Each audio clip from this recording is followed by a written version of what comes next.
ఏపీలో రేషన్ బియ్యం అక్రమ రవాణాకు సులువైన మార్గంగా మారిన కాకినాడ పోర్టులో నిన్న డిప్యూటీ సీఎం పవన్ కళ్యాణ్ పర్యటన తీవ్ర చర్చనీయాంశంగా మారింది.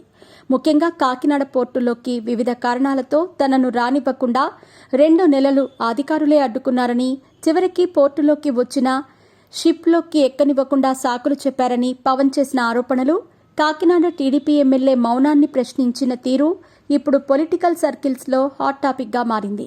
కాకినాడ పోర్టులో రేషన్ బియ్యమే కాదు, డ్రగ్స్, పేలుడు పదార్థాలు కూడా అక్రమ రవాణా అయ్యే అవకాశం ఉందని, కసబ్ లాంటి ఉగ్రవాదులు దేశంలోకి వచ్చే ప్రమాదం ఉందని, పోర్టు భద్రతపై అమిత్ షాకు లేఖ రాస్తానని పవన్ నిన్న హుంకరించారు. అయితే దీనిపై ప్రభుత్వం వెంటనే స్పందిస్తుందని అంతా భావించారు.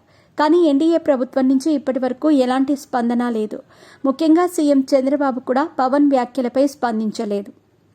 గతంలో రాష్ట్రంలో శాంతి భద్రతల విషయంలో పవన్ కళ్యాణ్ చేసిన విమర్శలు నేరుగా ప్రభుత్వ పెద్దల్ని తాకాయి.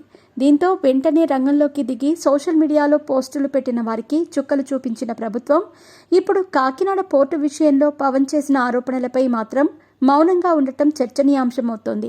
ముఖ్యంగా కాకినాడ పోర్టులో ఇంత జరుగుతున్నా స్థానిక టీడీపీ ఎమ్మెల్యే కొండబాబు ఎందుకు పట్టించుకోవటం లేదని పవన్ వేసిన ప్రశ్న ఇప్పుడు ప్రభుత్వాన్ని తాకినట్టు కనిపిస్తోంది. కాకినాడ పోర్టులో భారీ ఎత్తున అక్రమ బియ్యం విదేశాలకు రవాణా కావటం, డిప్యూటీ సీఎం స్థాయిలో ఉన్న పవన్ కళ్యాణ్నే అడ్డుకున్న తీరు, పవన్ వచ్చినప్పుడల్లా జిల్లా ఎస్పీ అందుబాటులో లేకుండా సెలవుపై వెళ్లిపోవటం వంటి కారణాలు చూస్తూ ఉంటే అక్కడ ఏదో జరుగుతోందన్న భావన ఇప్పుడు రాష్ట్ర వ్యాప్తంగా నెలకొంది.